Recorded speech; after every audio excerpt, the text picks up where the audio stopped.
பாருங்கள் எந்த அளவுக்குலாம் நம்ம பலவீனத்துக்குள்ளே பயணப்படுறோம். இது தெரியாமல் நம்ம பாட்டுக்கு துதிக்கிறோம், ஆராதிக்கிறோம். என் வழிகளெல்லாம் கர்த்தருக்கு முன்பு நெய்யாக பொழிக்கிறது பாடுறோம். தெரிந்தும் சொல்லலாம், சிலர் உங்களை தெரியாமலும் சொல்லலாம். அது அவர்களுடைய வழிகள்.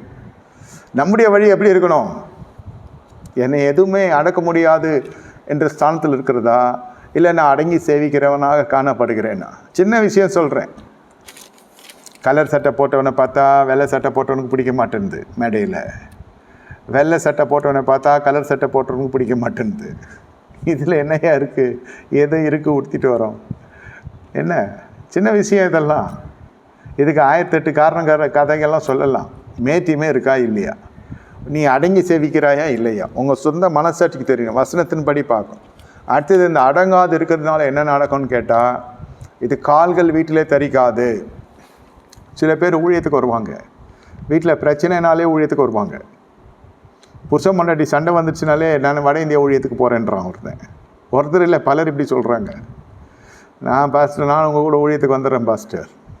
ஏன்யா அவ்வளோ விளையாட்டாக இருக்கா உனக்கு?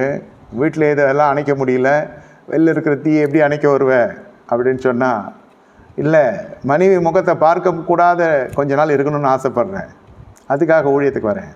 எப்படி பாருங்கள், கால்கள் வீட்டில் தரிக்கிறது இல்லை. எங்கே பிரச்சனையோ அந்த இடத்துல இருந்து நீங்கள் ஜெயித்து காட்ட வேண்டும். யாருக்கு காட்ட முடியும்? கர்த்தருக்கு முன்பே அந்த கர்த்தருடைய கண்கள் பார்த்து கொண்டு நாட உங்கள் வழிகளெல்லாம் கர்த்தர் சீர்தூக்கி பார்க்கிறார். பிரச்சனையை கண்டு புறமுதுக்கு காட்டுகிற விசுவாசி அல்ல. ஆனால் இந்த பெண்மணியும் இந்த நபர் வீட்டிலே கால்கள் தரிக்கிறது இல்லை.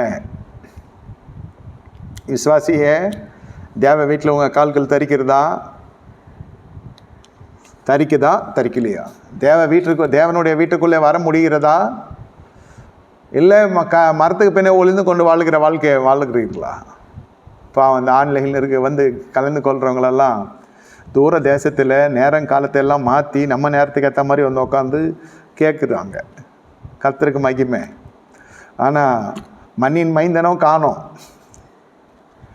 என்ன தேவனுடைய வீட்டார் பக்கத்தில் இருக்கிறவங்க, லோக்கலில் இருக்கிறவங்க காணோம். ஆன்லைனில் இருக்கிறவங்க கரெக்டாக ஆஜராயிடுறாங்க.